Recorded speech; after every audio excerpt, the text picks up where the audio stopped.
Hey, everybody. Craig Cottle, Director of Nature Reliance School. I'm here with you today to share an interview I did with Mike Hull, who I have trained under him.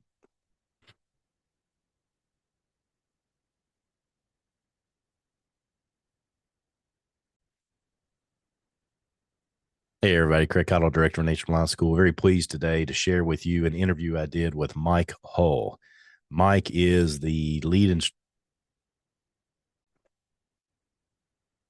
Hey, everybody. Craig Cottle, Director of Nature Reliance School. I'm very pleased today to share with you an interview that I did with Mike Hull, owner, lead instructor of Hull's Tracking Services out of Virginia. I have tracked and trained under Mike several times, and he has been nothing short of the most professional. Yeah.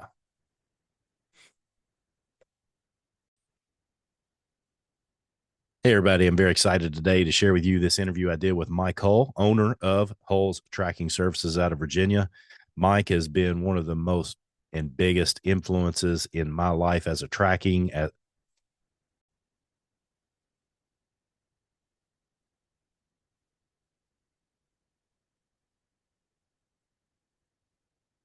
I'm very pleased today to offer this interview to I'm very pleased to share this interview I did with Mike Hull, owner of Hull's Tracking Services in Virginia. He has been a cornerstone in my journey as a tracking instructor. I've had the privilege of training alongside Mike on numerous occasions, learning from his deep expertise and passion for the craft. Not only has he welcomed me into his world with incredible generosity, sharing both his knowledge and specialized training materials, but he has also invited me to assist in teaching some of the best trackers in the country. Mike's mentorship has profoundly influenced my approach to tracking instruction, inspiring me to elevate my own skills and share his invaluable skill set with others. And now, I introduce to you Mr. Mike Hull. All right, Mike Hull, welcome to the show. Good to see you.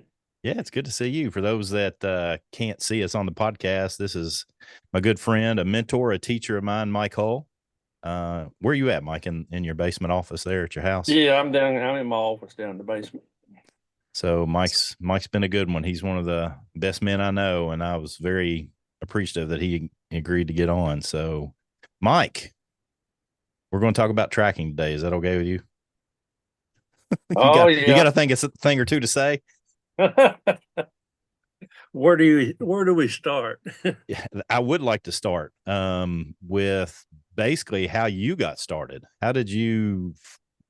Was it something you came about doing on your own before there was any formal instruction, or did you get introduced to tracking doing your law enforcement career? Tell us how you got started tracking. Well, of course, I started tracking when I started hunting. I was a big bow hunter, but I became a state game warden in 1980, and tracking become part of my daily activities. Looking for poachers, looking for bait, looking for trespassers, and things of that nature. And I thought I knew how to track. And but then later on in my career, I realized on searches for people or lost hunters, or even criminals in the woods, that there was a lot of confusion. It wasn't very organized, and Mm, the system wasn't good. It's like throw in all your resources and see if something boils out the pot. mm, And I got to wondering how, if tracking is a valuable resource for this day and time. So I started looking at professional trackers, the people that teaches tracking, and started going to different classes. And then I kind of got excited. There's a whole lot more to it than what I thought. And so I jumped from one instructor to another instructor to another instructor, because everybody got something to offer and they all do it different ways. And mm-hmm, some of it was respectable, and some of it was kind of far out there. So mm-hmm. I had to kind of wash through it and pick out what I could use, and I boiled it down to, well, if I can convince a jury of it, then it's something that's resourceful. But if I can't, then I just had to get rid of that. So Right. that's kind of where I got started. So when And you went through game warden, did you go through a like an academy to become a game warden in 1980? oh yeah, Yeah, we went to an academy, and actually this type of training was the stuff I was looking forward to learning, but we didn't have any of that when I went through basic game warden school. No tracking at all. And No tracking at all. interesting. And when the bug bit me, I got talking to the resources in the department, and I had them send me to animal tracking classes. And then I turned around and did classes for our hunter safety instructors, and then man tracking classes. I turned around and started doing classes for our law enforcement people. So I got a mixture of training from a lot of different instructors, and it just grew way beyond my wildest imaginations. Mm-hmm. Are there any of those instructors that kind of stood out to you that you would like to mention or talk about? Or I think who I learned the most from was Charles Worsham. man, I've heard so many good things about him. Yep, and he doesn't teach anymore, and he's got to be getting pretty up in age now too. So I don't know, but that's another long story. But he was an artist, and he used the perceptions of what makes things visible and turned them into tracking. And everybody uses them now. I shared them with David Scott Donnellan, and he made it part of his curriculum also. Mm-hmm. A lot that Charles taught me. Now, Scott Donnellan, I worked with him for almost 20 years, hosted his first class on the East Coast, and I learned the tactical applications of tracking through David Scott Donnellan, which that was brought over from the Cell of Scouts, what they used over in South Africa. Mm. And but that I reckon that's the two main instructors. Yeah. And so was Charles, was he primarily an animal instructor? Did he do man tracking stuff too? Yeah, man tracking, search and rescue. He was doing Okay. classes at the time that I was with him with for like the FBI HRT hostage Oh, rescue wow. team. Okay. And I'd go down and help him. I'd lay the tracks and all and set up booby traps and things like that. Mm-hmm. And he did a class or two with some Navy SEALs, uh, especially when he had other law enforcement people. I didn't live far from him, so I'm about an hour's drive from him. So Hmm. I went down whenever he's holding classes and I was free, I'd go down and help him out. And kind of like all these instructors that I worked with, I've helped them out in classes, and some of them helped me out in classes. Mm-hmm. I think in general, it seems, and I would love to hear your perspective on the tracking community of instructors. It seems like there's, obviously some bad apples here and there, but there's some really good guys out there and gals. Yeah. Oh, no doubt about it. Kind of where the line gets drawn at, though, when I'm looking at tracking instructors, you've got people that's got a lot of book sense. They learn it in the classroom, but they have no application. They haven't actually used it out in the field. And and then you've got instructors who's also applied it out in the field, and that makes a difference Mm-hmm. with instructors. And that's why today I'm still a special deputy. I'll be 70 in January, but only reason that I retain my law enforcement credentials is to assist them in break-ins or when someone runs into the woods where I can apply my tracking Mm-hmm. and then use it in return in cases when I'm teaching. Uh, how applicable it is in the law enforcement communities. So when you carry those law enforcement credentials now, does that allow you to go throughout Virginia now, or is it just in a certain Well, region? that's just in the county that I live in. Okay. I'm a special deputy. Yeah. Yeah. And do you still do the training for Fish and Wildlife too, or is that off to Richard now? Oh, well, they got a bunch of different instructors now. I Okay. started our tracking program in Virginia, but I do the training in Ohio game wardens and Pennsylvania game wardens and for Kentucky State Police SRT. They've got tracking teams and they got guys that move in and out. And we got some kind of classes going on every year for Mm-hmm. new guys or enhanced classes. So when you teach courses, how do your courses laid out? I mean, I know some of this stuff because I've been through some of them, but um, tell us what's in a like a level one Mike Hull class. What kind of things do you cover? Well, the level one is typically a tactical tracking class, and that's for hunting armed and dangerous people who are evading law enforcement and they're a threat to the public or the person tracking them.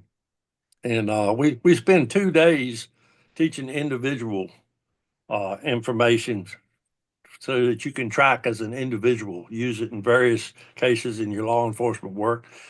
And then we spend 3 days on how to do it in a tactical application, uh, tactical formations and counteraction drills, the cover shoot, which is basically how to return fire to someone that you can't see, Mm-hmm. but you got bullets coming out the woods at you.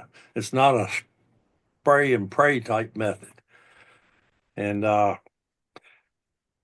that's the level one class, but you can't just do a level one class and have a tracking team. You got to do a level two class because you got to have someone command and control of that tracking team. Mm-hmm. So you got to know how to monitor your team's movements and understand what their needs are and how you can leapfrog teams ahead or get other personnel set up to cordon off the area.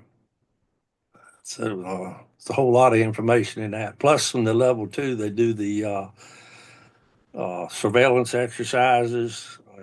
Like how to hide cameras and get out of there. No one know that you've been around, that type of thing. Mm-hmm. And conduct surveillances without leaving sign. Uh, Urban tracking. We do a track right through the city somewhere. So it's got some additional information, backtracking. There's a whole lot more. I think when people get into it, they see it's a whole lot more than they ever realized in it. And then we're applying it more and more too in different areas. I've been able to, through the military, finding IEDs. There's 80% of their IEDs is found not through modern day technology and machinery, but visual observation of markers and ground disturbance. Hmm. We did about well over 20 classes in that working for JIDO when I was working with David Scott Donnellan.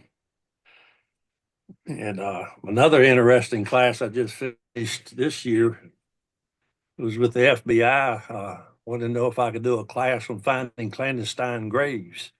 Hmm. So I'm thinking, well, that's just a large IED. Yeah. So how am I going to do this? So what I did, I got a permit from the game department to pick up roadkill deer in October of last year, and I went and buried these on the farm. 4 of them with a backhoe and 2 of them I hand dug. So our class was in May of this year. So those bodies had been in the ground for 6 months, and that was our last exercise was to go. They had to find those graves, but I also enlisted the help of a bone specialist that to teach them how to tell the difference between human bones and animal bones. Saw on Facebook where you did that class. Who does that, Mike? Do you teach Oh that now? my gosh, he's gonna shoot me. I can't think of his name right off the top of my head. Okay. Okay. We'll come back to that then. But there is somebody Yeah. that's still teaching that. Oh yeah, yeah. He's really sharp. I'm looking. I got his card here somewhere. But Is he located down there near you somewhere? well, he's on the beach Oh, okay. over there on the East Coast. It's Jim Russell. Jim Russell. Okay. Yeah, the Russell Bone Atlas. Yeah, he is great, and he was icing on the cake for that class. Mm-hmm. And what we did too, one of the deer I took and like a body that might be rolled up in a blanket or plastic before it's thrown into the grave. I I rolled the deer up in plastic, covered him up, and I put him in one of my hand dug graves because I always had the theory that you know you throw a body in the grave, you got to put footprints. You got to dig a grave. You got to Mm-hmm. stand in it to dig it out. Maybe there's footprints evidence underneath that body. So that last grave, I had them dig it up, and we removed that deer out of there after it's been in there for 6 months. I bet But that was there, righteous. Gosh. yeah, it was. But anyway, we're able to recover some footprint evidence underneath of that deer. Oh, wow. So now that's no longer a theory. That's something else. Mm-hmm. It's Nice. a possibility, something to consider. Yeah. But So, yeah, go ahead, Mike. Sorry. they were very pleased with the class. They said there's nowhere that you can get instruction like that or training like this here. So, Well, sure. but that's not something I can't take with me somewhere else either, because to Mm-hmm. bury carcasses like that and have them in the ground for like 6 months. But I also took pictures every month of each of the grave sites so we could see the transition with the growth and the sinking of the ground and vents where the gases leaked out and coyotes dug up one of them really big time and had bones scattered everywhere. Mm. And that's one the backhoe dug up, So buried that with was the probably backhoe. that one was deep then, huh? Was it deeper than the ones Yeah, you hand dug? Yeah. yeah. So So it was interesting. you mentioned the farm, Mike, and just for the people that are listening, you've got how many acres that you usually teach a tracking class on? There's a piece of property here. It's 252 acres, and it's about 3/4 of it surrounded by a river and look out after it. So I've been blessed to have this piece of property and done a lot of my training on there. Probably thousands of people. Mm-hmm. So Yes. is that what you would see as a minimum of acreage to do like classes that you regularly teach, like a week long class, so that you don't contaminate things, or how much do you need, or how much do you like to have? Uh, well, that depends on the numbers of the people too. I mean, to do Mm-hmm. a week long tactical tracking class on that 250 acres, probably two teams, which would be 12 people. 'Cause any more than that, then you could be running over top of each other. So you could be having to work through a lot of contamination. Mm-hmm. A trained team is we can work through contamination, but to get someone newly learning tracking and put contamination right away, it's be a little bit too confusing for them. Sure. That's one of your main things to overcome in tracking is contamination, not just by people or other people, but by animals, both domestic and wild animals. So you need to learn what these different disturbances are that different types of animals make. So and be able to work through that too. You got to make a human when you're following someone. Right. So, what do you think the biggest obstacle for most of the people that come to a tracking class with you? What things do you see are common among new trackers? Overanalyze. They overanalyze it a little bit. And when you're doing lost spore procedures, they don't move out far enough. Mm. They're thinking it's kind of a process of contamination. But if you're standing there and looking around and can't see it, then you got to move out of the area that you're looking at and move out a little bit further. I'm bringing that up simply because our game warden trackers, I did an advanced class for them, and one time when I was doing Navy SEALs at the end of the class, I asked them, "How can we make this better?" They said, "We want to see you track." I said, "Well, why didn't you tell me to begin with? Gosh, it's too late to do that now." But so I brought that up, and they said, "Yeah, we'd like to see you track." So I had some guys lay a track, and then I went following it and pointing stuff out, and I tracked at my pace, and they just followed behind. And then when I got to do lost spore, when we got into the woods, I said, "All right, just stay put right now. I don't really see it, so I'm going to do my lost spore procedures." we call it lost spore, but it's just a process to pick the track back up, because you can't just track everywhere. There will be mediums and all that you get into that doesn't, you leave with quite enough sign to follow it in a fast, proficient manner. So we got a procedure to do. But when I did it, when I moved out and did my little half circle out in front out there, they were really shocked at how far out I moved. But and what people don't understand too, I think new people, I'm not looking at the ground at my feet when I track. I'm looking out in front of me about 20, 30 feet out in front of me. That's where I track. And I only look at the ground to confirm it if it's something that's very questionable at my feet. So if I can't see it 20 or 30 feet out in front of me, that's how far out I'm going to move to do lost spore. I'm going to get out there 20 or 30 feet to do the circle, because and then I can see another 20 or 30 feet. And that was what shocked him. She said, "We had no idea you move out that far when you do it." And but, for those that are tracking, how long does it take you when you've lost it to move out to that 20 or 30 feet? It can vary. It can vary.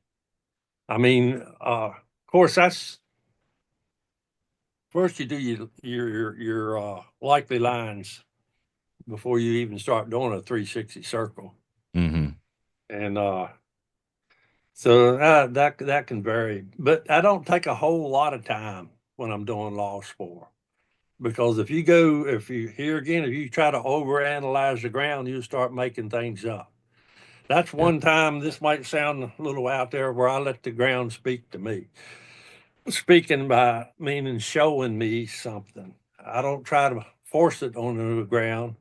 I'll walk around that half circle and look for disturbances and then determine if that was made by a human or not. Because if it's so daggone hard that you really got to look real hard, you're never going to catch up with them anyway. Mm-hmm. That's okay if you're reconstructing something, but to catch up with someone, you're going to have to be able to move a whole lot quicker than to find every little piece or every little footprint. And what kind of things are you looking for out there when you're trying to confirm that it is a human? What kind of things are your indicators for Well, that? the number one, the size of the damage, which is consistent with the human's foot, which is usually bigger than about anything except a bear or maybe a horse or a cow or something like that. So you're looking at a big flattened area. Geometric shapes, those types of shapes that are in the outer sole of the shoe. Straight lines, circles, all of those things, which can be imprinted on leaves, on mushrooms, on droppings, fruits, things of that nature, and the soil, of course, and the regularity of a human walking, left foot, right foot, left foot, right foot. Another big thing, trail width, the width of the trail. Like if you're going through high grass, Mm-hmm. because a deer, even a cow, that trail is not going to be but about 8 inches wide, 8 to 10 inches wide. A human walking through grass, the width of that trail is going to be at least a foot.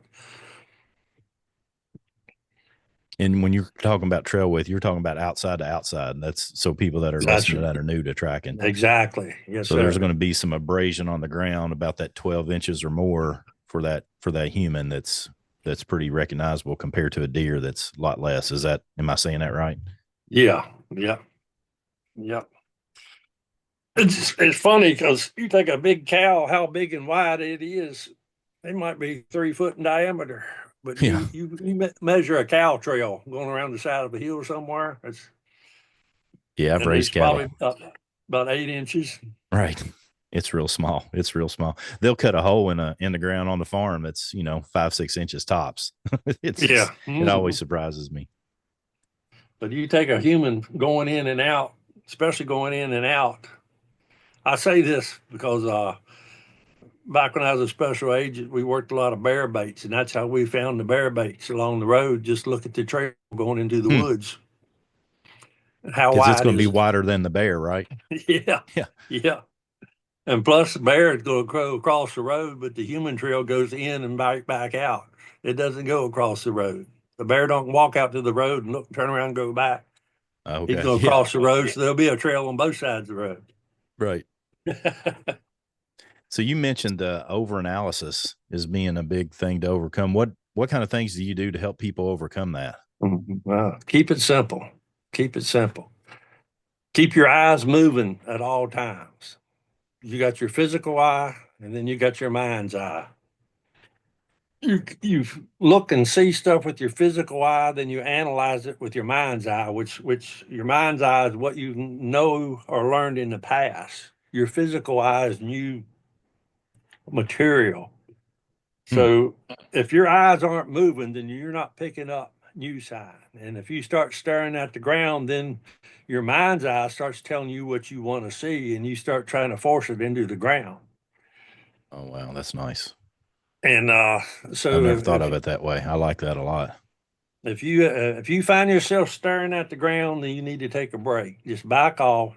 Look at the big. Think of the big picture. Why are you there? What's your objective? What is it that you really want to do?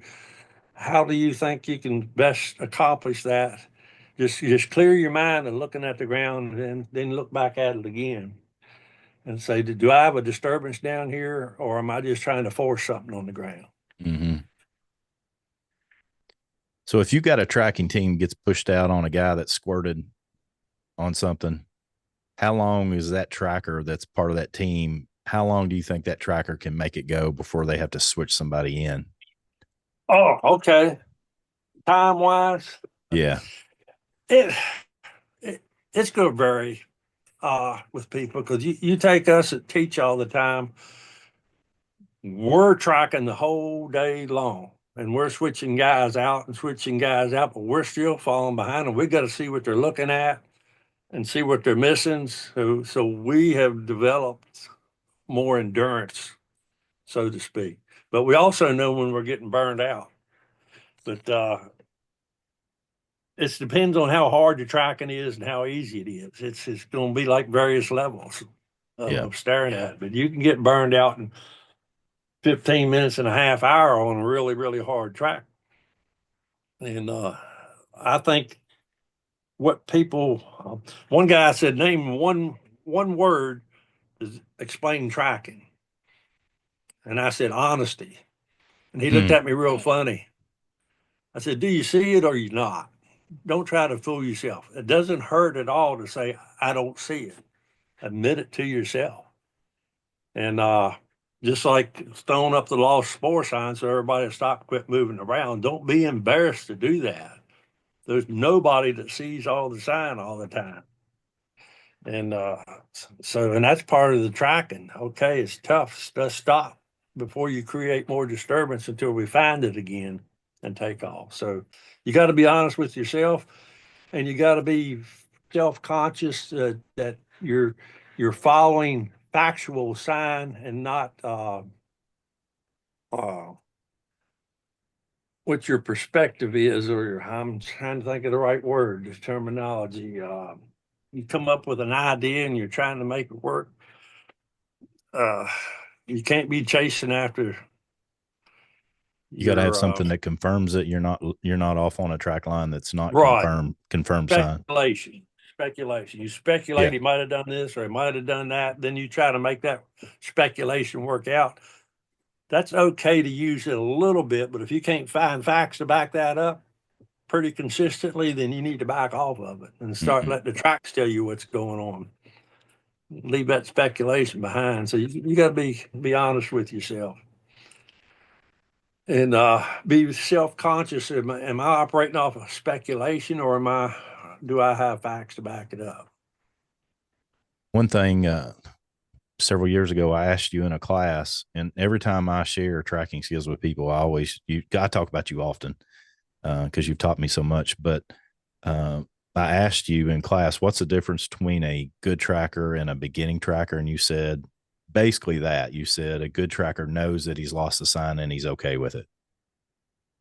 And you just Yeah, go they right in and you just go right into procedures. Is that anything you want to make the expand upon? same mistakes as the beginner does, but we realize it sooner and we know how to fix it.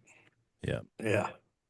And that Yeah. fixing is lost spore. Is that, am I saying that correctly? Am I right Yeah. on? Yeah.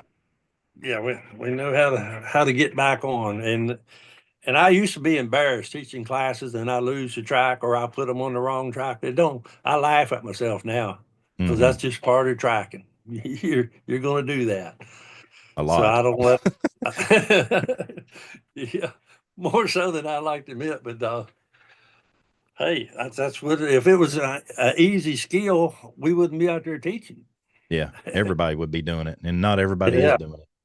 It's very challenging. You got to be very tenacious and give it your whole. You got to live in the moment. You can't be thinking about what's happening this evening or what happened yesterday or something else on the side. You got to be focused on the here and the now and not be distracted. It sounds like, and please don't let me say this is true if it's not. It sounds like you have a more scientific approach to it than an art approach to it. Is that a good way of saying it, or am I off? You seem very science based. You That's hit been the my nail on experience. the head. Okay, Louis Liebenberg believes tracking was the origin of science. Because you I love come up that. with a theory and you substantiate it with facts and you follow it out to the end. And yeah, Now, who is that again? Say that name again, Mike. Louis Liebenberg, uh, got his book here somewhere. I'll look it up. I have, so for everybody listening, I'll have links for the books that Mike mentions here on the descriptions. So just look below. I'll find them Right all. here.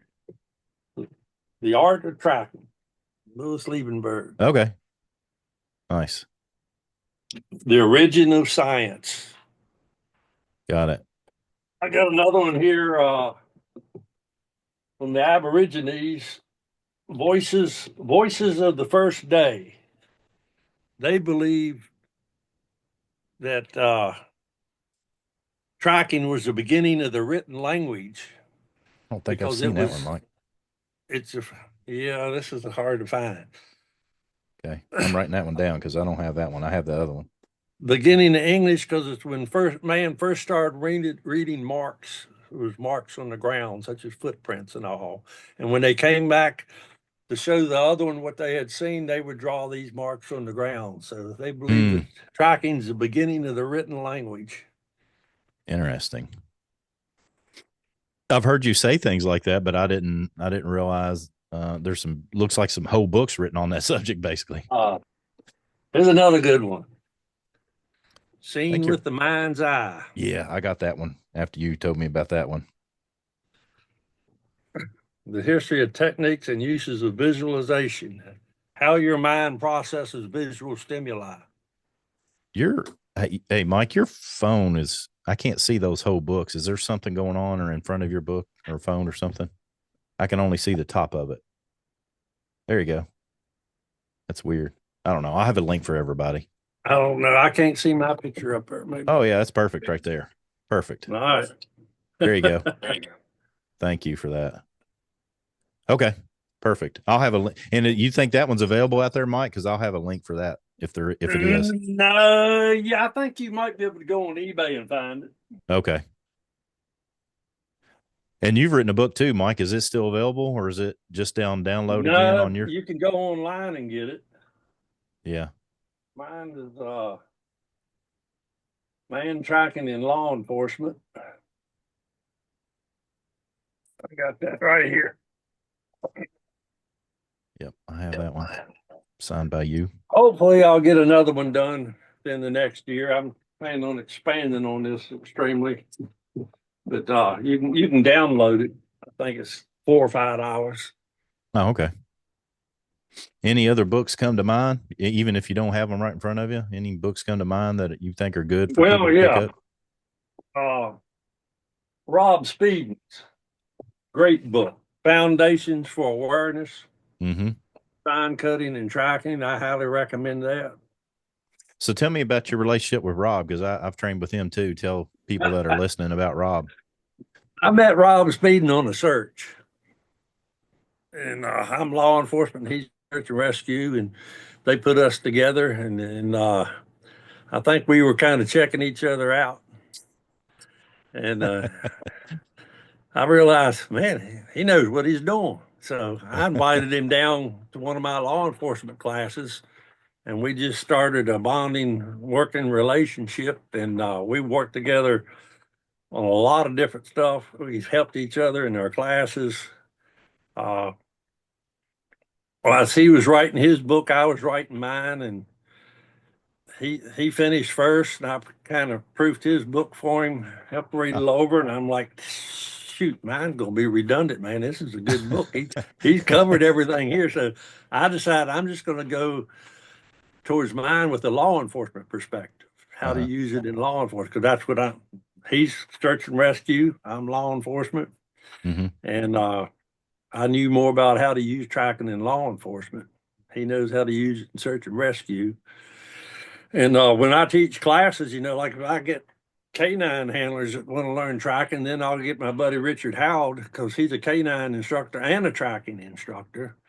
And if I got people who's got search and rescue interests, then I get Rob to help me out. And the tactical interests, then I get other guys with more tactically inclined. So I kind of cater to whoever my clients are as to what resources. And I got people that specialize in all kind of different resources. Hmm. Right. Yeah. Any other books come to mind? Um, if you're doing one of my favorite animal tracking books was right here, Paul Resendez, Tracking and the Art of Seeing. Yeah, that's a good That's one. a good basic book right there. Yeah. Animal Tracks and Animal Gates. That was one of my favorites. Yeah, that's a good one. Yeah. Any speaking of books and trackers and all that stuff, any other trackers that you work with or trained with or that you want to mention? Yeah, right now I'm working quite a bit with Charlie Williams down in North Carolina. He's a member of he owns a business, Pineland Resources. He's retired Special Forces guy, and we met a couple years ago, and I've gone down helping him with classes. He's coming up here helping me, and so he's one of my resources right now that I use a lot. Hmm. Ah, I got a bunch of different individuals. Cody Murphy and Big Pig Outdoors. Yeah. Oh, I can't think of his name. I don't know. That's the way I remember them too, is Big Pig Outdoors. I know who you're talking about. Yeah.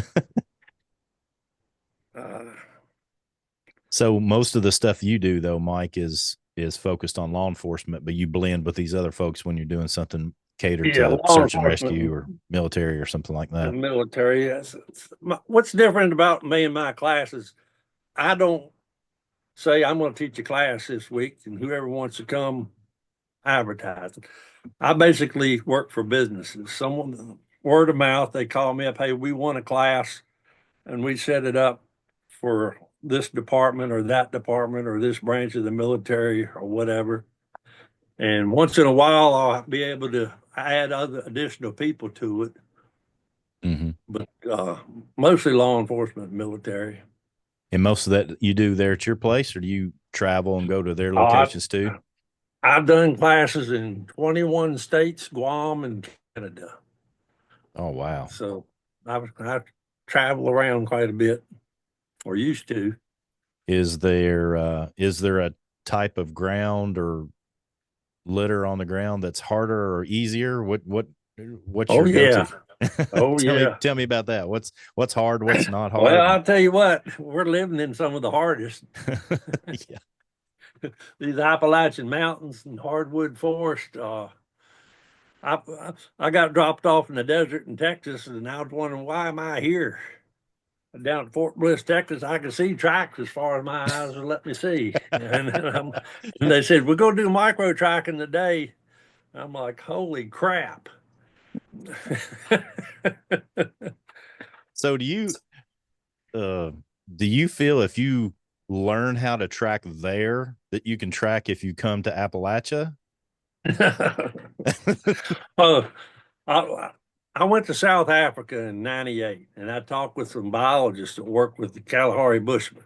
Mm-hmm. And got talking about the tracking. He says, "Yeah, they're great in the desert. They can track great, but you put them in the jungle and they can't track nothing Interesting. because they're used to the desert environment and not the Mm-hmm. jungle environment." And we got these TV people call us all the time. We want to do a movie on tracking Bigfoot or this, that, the other. Do you want to do this? And how far? Then they ask you, how far have you tracked? And what's the furthest track you ever tracked on? And I think I said something like 2 miles here in the Appalachian Mountains. And they said, well, we talked to people who could have tracked for 20 miles. I said, yeah, you can do that down the desert, down in Texas. Mm-hmm. You bring in people up here and turn them loose to see how far they track. Right. They might go 20 yards. Right. It's so the conditions, the environment, every environment has key sign to look for. Every different medium and every different season of the year it changes. What you look for in right now is one thing. In 4 months, it's going to be something else.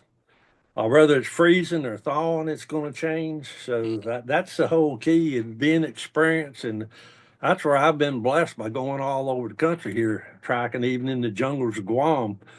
I've had all these different environments, and it's a funny thing to watch a tracker get off a plane and where he's going to teach a class because he's going around stepping on plants and kicking Indexing the dirt everything.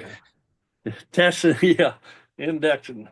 That's a good point there, bringing up about tracking. We're trying to see how they're going to react to being disturbed. Are they going to ooze some sap? Or are they going to wilt? Or are they going to spring back up? How can we tell if someone's stepped on these plants or in this particular soil? So do you think the opposite could be true though? Where if you learn how to track in Appalachia, you could go to those other environments and be okay? Oh yeah, yeah. Because David Scott Donlin told me when I basically taught him how to track up here in the Appalachian Forest. He said, "You go west of the Mississippi and you can run on the tracks over there." Mm-hmm. And it was pretty much so. And it was I was impressed with the Border Patrol when we did the border hunter course at Fort Bliss, Texas, all across the hill, the Fort Fort Hill. That what? Anyway, them guys went all the way across our army base. The Border Patrol guys did.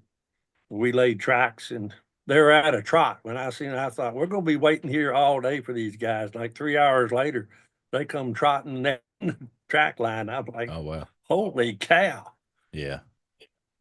Just because it's easier there to see the Oh, sign. yeah. Well, yeah, it's sandy soil and Mhm. tracks are everywhere. Your biggest part is sorting out contamination. So what kind of so how often do you track, Mike? How often do you get out and track yourself? If I'm walking outdoors, I'm tracking. I'm sorry, I know some of the answers to these things, but I want our people to hear you say them. It changes my whole, when I used to walk through the woods and I'm looking for people and I'm looking for animals and I'm looking through the brush and all. And now when I'm walking through the woods, I'm scanning the ground. What's been here, what's old, what's fresh. I do that more than I do looking for people. And I trained myself for years becoming a game warden how to move through the woods without leaving sign. And now when I'm teaching tracking, I got to leave some sign for them to see. So I had to make myself start scuffing my feet now and then in teaching. So that was hard. So it's I don't know, it just changes the way you move through the woods and what you Right. look for and what you find. This Definitely. came up in class this past weekend, and I'm asking you this question as a student of yours more than anything. How do you train yourself to look for aerial sign and not get so focused on the ground? Because we've got to look for that too, right? Oh, How do you do that in your mind? How do you get your eyes up? well, oh, let me tell you something. I'd rather go with aerial sign than the ground. I just look for the ground to confirm it as being human. Yeah. Another reason you look out ahead at 20 feet or 30 feet out, that keeps your head up. With your head up, then you got peripheral vision of your surroundings and the contours of the land, and that will keep you from getting lost. If you track with your nose to the ground the whole time, you don't know where you've been or which way you're going or where the sun's at or the hills, and it's a good way to get lost. Mm-hmm. But by keeping your head up, then you're more aware of your surroundings and what's moving around, your security, the whole thing. There's two movies, the Tracker. One of them's in these Aborigines, yeah, in Australia. And you'll notice that guys he tracks. Of course, the man's got a chain around his neck and all that, but his head's straight up. He's not looking at the ground. He's looking up, and he ain't missing a lick or nothing. And he is a true Aborigines tracker, which was a very good portrayal of how you track. So is this an older movie or a new movie? I don't think I've seen that. No, I think it's old. There's two of them called The Tracker. The other one's in New Zealand. And that's a very good movie too. And that's a very good movie. One thing, they got a guy who thinks he can track in there. Then they got another guy that's a real tracker in there. and the guy who thinks he can track gets off on the wrong track. And the other guy shows him that he got on the real track. But that's a real good movie. Yeah. But I think I collected every book that I could find on tracking and all. Another good one, if you can find it, I think I paid $75 for this one. It's Tracks by Max Jones. Yeah, I don't have that. Yeah. I got this and autographed and about the death of the tracker here and the newspaper and everything. But it's got a lot of stories on how this guy was used to crack a lot of law enforcement cases. Oh, nice. But, have you seen anything in recent movie, TV that you think was a legitimate portrayal of tracking? Because we got a lot of younger listeners too. Anything newer? Because I'll just keep my mouth shut. I want to hear you. No, I'm not picking. I see a little bit now and then, but I haven't seen any real good portrayals of tracking in the movies. People talk about The Hunted, but that showed some good urban stuff where you could possibly find tracks in an urban environment. Mm-hmm. The movie as a whole, though, was kind of way out in left field. Yeah. But so where do you we usually keep this about an hour, Mike, and we're getting close to that, but I'd like to talk about the future tracking. What do you see as the future for tracking, and how do we keep it going? What's the answer to this? People like me and people like you, that's our goal. Me to train people like you. You're the youngster now and bringing this on, and you made quite a name for yourself. And I'm glad you chose me to interview, because that's what it's all about, is handing this information down. I've spent a long time learning a whole lot of it, and I can gift it right on over to you. And that's kind of what I preach, is to, share your information and put it down. But people are so into technology. They want everything to do everything for them. Yeah. And they look at this as old school and all. And hey, how much technology did it take to put a man on the moon? Right. What proof do you have? Yeah. Footprint. Good point. Very good point. And all these IEDs, all these millions of dollars of technology and all the fine IEDs, but yet 80% of them are found through people using their observation skills. And although they got the UVs flying around up there now, and all the drones and all that stuff. That's the big thing now for searches. Put a drone up in the sky. Well, that drone can't see through these leaves in the trees. And they think all the wars and battles are going to be fought now through the air. Well, you got to have targets on the ground, and you got to have people on the ground to find them targets. What's being used, where people are going, where they're being holed up at.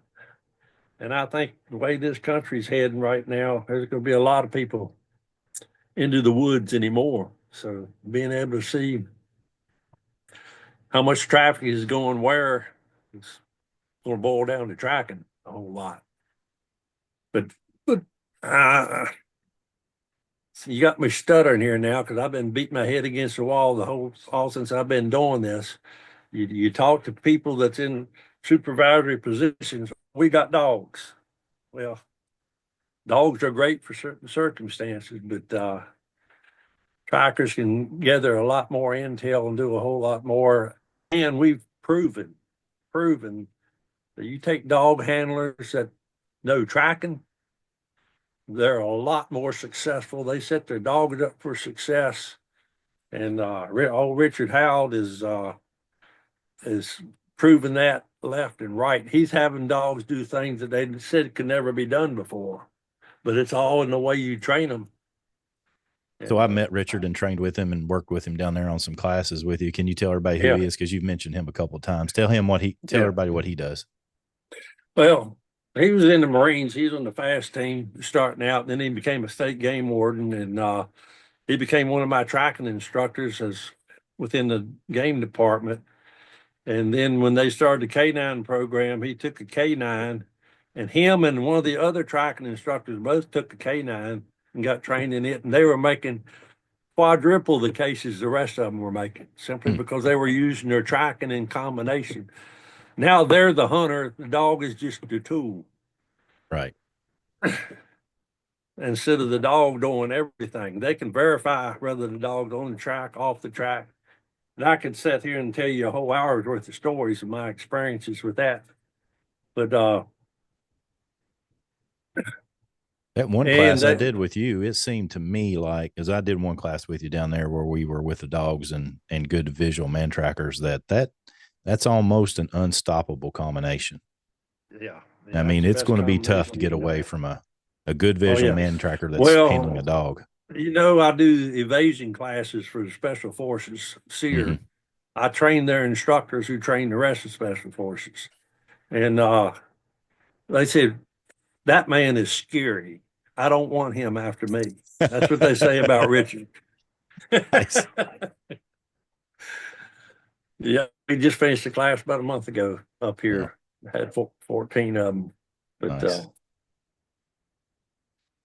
So the future, you think, is just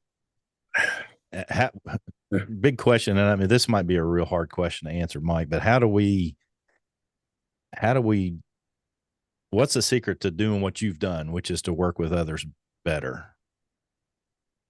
I had the fortunate, just my position in law enforcement, to be at the right place at the right time.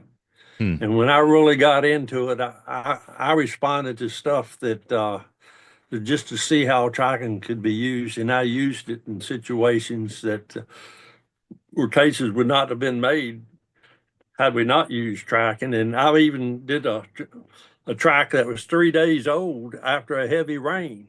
And I went 650 yards. I found less than 22 tracks. It took me 650 yards right behind the suspect's house. That was enough to get a search warrant and solve about 20 burglaries. Oh, wow. And then I did another case, the same thing, where a friend's house was broken into, and I found the footprint in the house, size, type, and pattern. And then I found the tracks outside and found where the car was parked, which was next to a church. And the preacher had seen this unusual vehicle, and he actually had taken a picture of it, but he hadn't reported it. And when we went to talk to him, he said, "Yeah, I seen a car parked there, and I got a picture of it, the tag number."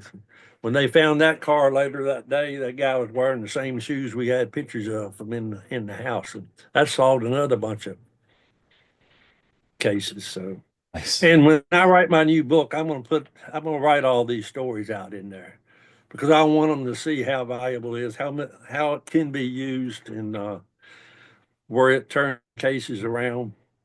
So, and people, sometimes I think I tell too many stories when I'm teaching, but they say, no, we like your stories. Tell us more. Right. Well, I mean, it comes to share your experience with it. And I mean, there's so much value in that, seeing how that stuff gets applied. It's one thing. I mean, you mentioned it earlier. It's one thing to share book smarts or, whatever, but if you're not out in the field doing stuff with it, then it lacks a certain amount of value. Yeah, I've been around people that could talk the talk as good as anybody and put them out there and they couldn't track worth a hoop. Mm-hmm. So it's one thing to have knowledge, but to be able to apply it. The same as I've seen people, police officers. Oh shoot, I know two people who's got law degrees, but they can't work around people. They can't apply with their knowledge. Yeah. So that goes with a lot of other stuff. A diploma is just that. It's a piece of paper. If you can't apply it, then it's pretty much useless. And I've seen law enforcement officers top of their class, but they can't handle the emotions and restraint and their anger or that type of thing to actually apply it. So Yeah. apply the Nice. skills. What are we missing here, Mike? What else would you like to say? I don't know.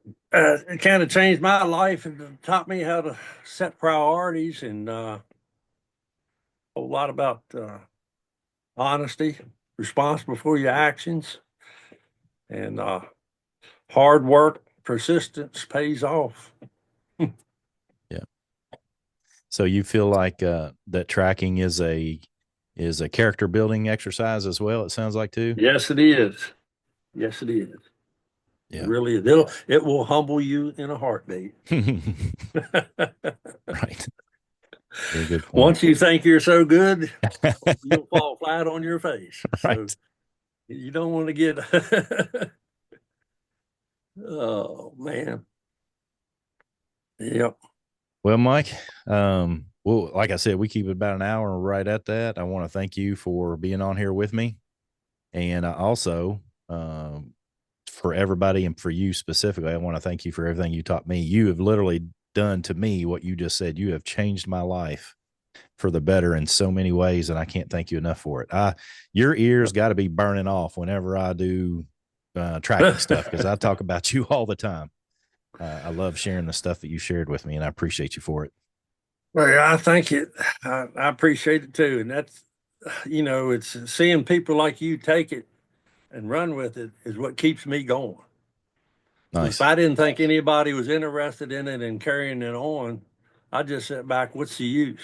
But it makes me feel like I'm making a difference when I see people take it, use it, share it with other people, and it's being used down the line. So thank you for interviewing me and taking that time. Appreciate it.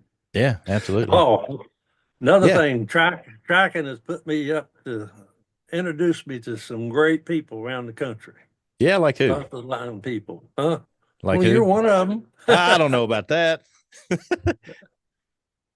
No, it is, man. I mean, there's so many good people in the community. I mean, I think we can all get focused on some bad apples, but man, there's some really good people in the tracking community. Look at old Kit Walken over in Italy.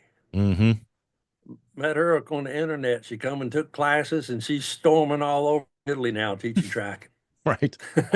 She is. She seems to be unstoppable, at least. Yeah. She's a smart lady. She's teaching it in about 4 different languages.